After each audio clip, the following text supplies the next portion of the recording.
Today ay dumating ng aking passport. Ang aking Nirenew passport.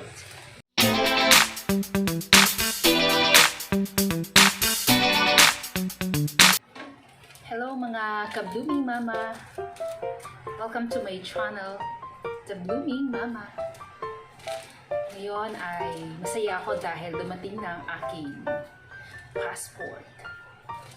Nirenew ko siya last 2 weeks sa DFA Asiana at talaga namang napakahirap mag-renew ng passport dahil 30 minutes akong bumilad sa araw.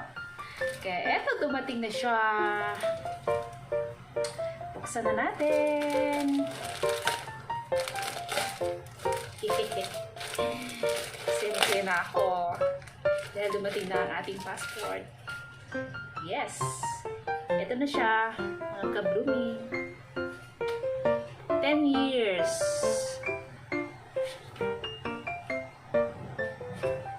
Yehey! Walang mali sa aking pangalan. Diba? Petsa ng pagkakaloob, March 11, 2021.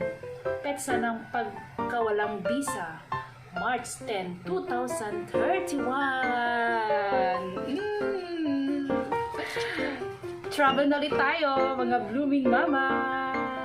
Hindi na ako mahihirapan, mag-aalala na every 5 years magre-renew ng passport. Salamat! Pangit ko naman dito. Thank you, guys!